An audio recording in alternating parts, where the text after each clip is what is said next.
Hey, what's up? This is Rodney, and I'm back, and I wanted to talk about the Real Housewives of Atlanta. Okay, so basically, I'm going to start off with Sheree. Sheree is at Chateau Sheree. She's on the phone with her man, Tyrone. Girl, when Sheree asked Tyrone, what did she ask that nigga? What did you do today? What you doing? I said, girl, he either in the library, either he in the kitchen, either he outside playing basketball or lifting weights. Girl, it ain't too much he doing in prison, girl. I said, girl, having a conversation with somebody in prison is not even, girl, how long, what kind of conversation can you really have with somebody in prison? How was your day? What you do today? Girl, those are questions you can pretty much answer your damn self. Anyways, Sheree, don't be no fool. I don't know if Sheree is doing this for TV or Sheree really care about this man. Because I just don't understand how, like,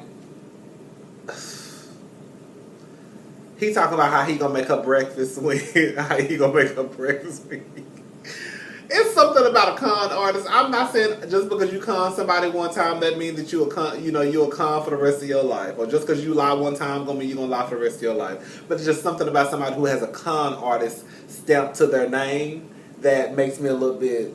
I don't know. Tyrone says Sheree lets Tyrone know that Nene's been talking about him, and Tyrone says that Nene don't want to go down that road. Truth be told, I think that Nene and Tyrone used to do some scamming together back in the day. That's just what that comes down to. When Tyrone asks how long had Greg and Nene been married, I knew exactly where he was going with this. I said, girl, I know you're not about to say that Nene tried to hop on that dick and do a full split. And that's exactly what he said. Basically, Nene tried to get at him. Remember that time? I guess it was during the time when Nene and Greg pretended to be divorced so they could get that spinoff show. Y'all hoes quick to call out Kenya for not being married, but y'all won't say shit about when Nene was playing with God and was playing with marriage to divorce her husband just to turn around and get a spinoff show with Bravo. Y'all ain't saying no shit about that. Anyways, this ain't even got nothing to do with Kenya, not marriage. The girls finally land in Houston. They were coming to Houston to help with the Hurricane Harvey situation. Cynthia let it be known that she was going to support Portia's event, and Portia let it be known that she was going to support Cynthia's event. This is what it comes down to for me with this whole support of event and type of shit. At the end of the day, Cynthia did not go to one of Portia's events. And for me, it's just like, okay, she didn't come. But at the end of the day, does it really matter if she didn't come to your event or she went to another event? If y'all are really down here to help the people of Houston, why does it matter who the fuck is helping who? That's why this whole situation with who helped who and you didn't come to mine and you said this, it turns into this whole, it's about me, and not the people of Houston. Okay, girl, you didn't come to both of my events, you came to one of them, but at the end of the day, it really don't matter because we down here helping these people anyway. So regardless if you helping people downtown or if you helping people on the north side, you still helping somebody. Anyways, Candy is teaching Riley how to drive. Baby, Riley said, it don't matter what side of the street you on when you in your neighborhood. Girl, yes it do. You gonna get us a whole motherfucking wreck. I swear to God, Candy was this close from telling Riley to get your motherfucking ass out the car, let me drive. This is what I really want to talk about. So they get back to the house, and Block calls. And Block just had a baby. And you can say he's very excited. I don't know how many kids Block has. Maybe, sometimes I know when, people have kids, especially if they made mistakes in the past with their other kids, sometimes they look at it as though it's a way to start all over and try to do right by somebody. So I get it. But I think where the problem is, because Riley started crying and I felt so bad for her, I think what it comes down to is she already doesn't have a great relationship with her father. And then you have these cameras in her motherfucking face. And then, on top of that, not only are the cameras in my face, But my daddy is on the phone excited about having a new baby when just a few months ago he said on national television basically he didn't give a fuck about me and he not gonna chase me. So how do you expect, I don't give a fuck how much blonde weave Riley put in her hair and how much they say that Riley is, you know, smart for her age and all that. At the end of the day, that's still a little girl. And it just comes to show that one day this little girl gonna be a grown ass woman. And if she don't get this situation fixed or the issues fixed that she had with her father, it's just gonna go from her being 15 to 25 to 35 to 45. You see what I'm saying? And it just don't make it no better that you got blocked on the phone. Again, it just don't make it no better that you have blocked on the phone, you know, ecstatic about the fact that he has a new baby. When just last year you basically said, I'm not chasing her. I'm not chasing her, my motherfucking daughter. Fuck her. I don't know. Later on, Kendi meets up with Block. And, you know, I said, first of all, it's sad that you have to have a caption on for somebody who was born in Georgia. I don't know if Block was born in Georgia, but I just felt it was ridiculous that you had to have a fucking caption on. But it's grown-ass man. So anyways, they were talking. Block has come a long way, I will say. From the last time that we saw him on the show up until now, you can tell that he and Kendi relationship, it has grown a lot. He made a lot of sense when he said that they have to try to get along because once Riley sees that they're getting along, then maybe she'll start to feel comfortable, which is true. But at the end of the day, Block, you also need to try to do your part in making your daughter feel special. The same way you know, making sure that how you all excited over King. How about you have that same excitement over your daughter? And these cameras being in that little girl face ain't helping. Riley do not need to be on this show, especially dealing with something as deep as daddy issues. I just don't think she needs to be on the show. I mean, it's different if she's sitting in the living room and the cameras pass by and Candy give her a kiss on the cheek when she about to go out of town. But something this deep, I just don't feel like should be on the show. But of course, they probably gonna give Candy a higher raise next year, and then Candy gonna be, girl, let me shut up, girl. Okay, so this is what I really want to talk about. Miss Kenya.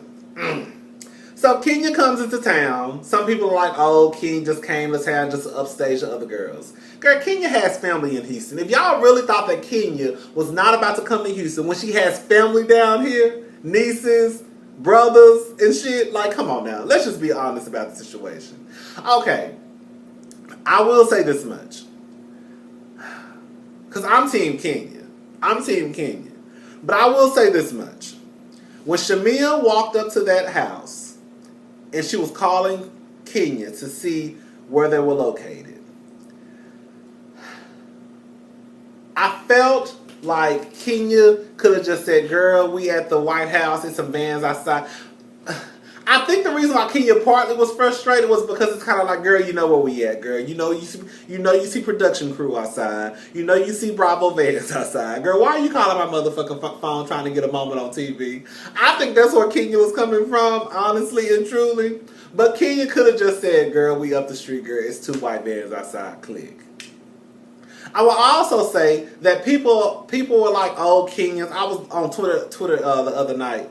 And people were like, oh, Kenya's a bitch. She could have took pictures with the people. At the end of the day, I remember Lady Gaga saying one time, I forgot what she was talking about. And she was just basically saying how sometimes she hates taking pictures with people, especially when there's more important stuff that she could be doing, something that she could be contributing to the world. And her sitting here taking pictures with people for an hour or two, how is that really helping society? And I just feel like in that moment, Kenya was right. Like, girl, I'm not here to take pictures. I'm sorry. I'm here to help these people. And for y'all that seem to don't understand that, I don't understand how y'all don't understand how this woman basically said, this is not the time or the place to take pictures. We're here to help these people. So anyways, they all get to the restaurant. Now let me say this. Besides the fact that Kenya, if I was Cynthia and Kenya would have rolled that window up on me, I would have went inside, got a slice of brisket, and came back, chased that man down, and slapped the shit out that bitch with that piece of brisket. Because you're not going to disrespect me. Because we supposed to be homegirls. Now, with that being said, I'm going to say this much. I'm going to tell you what I think is going on. I feel like at that moment, Kenya was probably going back and forth with production about her husband being on TV. Kenya has been a part of this show for a very long time, so she knows basically what's about to go down, if it's about to be a scene, or if they need to make a scene. And I felt like in that moment, Kenya was just like, I'm not here for it today.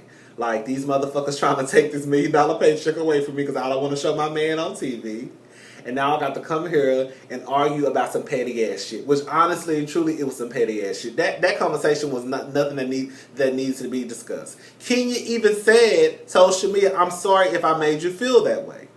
She was trying to like end the conversation like, girl, I'm sorry if I made you feel that way. Girl, okay. But these girls kept going and kept going. Now I'm going to say this much. I don't understand how. I understand after 6 years, 5 or 6 years of being the villain, as y'all have labeled her, how a bitch can have a breaking point. Kenya, she does. I will, just like Portia said. You know, this bitch will question people to the mother, so she turned blue in the motherfucking face and won't think twice about it. But as soon as somebody starts questioning her, she want to get upset. So I'm with Portia on that. But at the end of the day, it's just kind of like, y'all have disrespected Kenya, calling this girl Kenya Hormore for the longest. Even after Apollo came and said that the shit was a lie, he lied on Kenya, y'all still said Apollo lied, he lying. I don't understand how y'all can, when Kenya does something wrong, y'all will latch onto it and not let go. Phaedra and Apollo can scam people out of money. Nene can play with marriage and God and get a divorce just to get a spinoff show. You know what I'm saying? All these bitches can do something wrong. But as soon as Kenya do something wrong, it's like, bitch, y'all will latch onto it for dear motherfucking life. Portia, y'all know damn well Portia wasn't involved with none of these men on this show. From Todd on down. Because I heard Todd like boys anyways. But y'all will not call Portia out on that shit. But it's like, I understand Kenya comes, I think what it is, Kenya works for her paycheck. And I was trying to get one of my coworkers to understand that, baby, if it wasn't for Kenya, girl, stop acting like y'all watching just to see these bitches sit at the table and sing songs and laugh and giggle. Anyways, I'm Team Kenya. I understand why Kenya was probably pissed off. I'm not going to sit here and make excuses and say that just because you're having a bad day. One thing I don't like is just because you're having a bad day, that gives you the right to treat people like shit. I remember I was having a conversation with somebody, and somebody had passed away, and I was just like, you know what? I understand people pass away. I've had people close to me pass away, but I still didn't get up the next day treating people like shit. You know what I'm saying? Because the truth of the matter is, somebody not going to give a fuck about what just happened in your life, and they're going to slap the dog fuck out of you. So all I'm trying to say is just because something is going wrong in your life does not give you a license to walk around talking to people like they crazy or treating people like shit. Because you're going to cross one person and they just going to knock your ass the fuck out.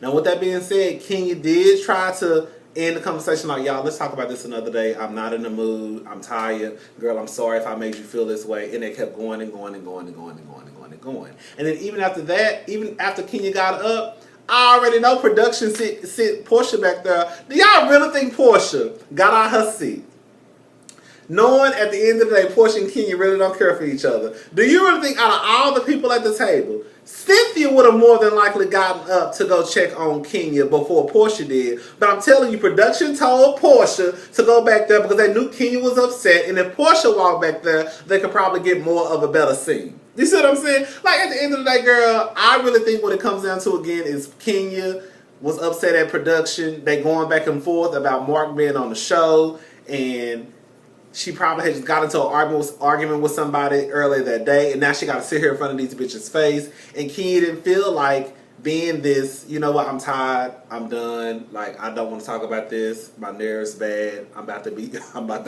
about to have a job, and y'all want to talk about grown-ass women and their feelings being hurt.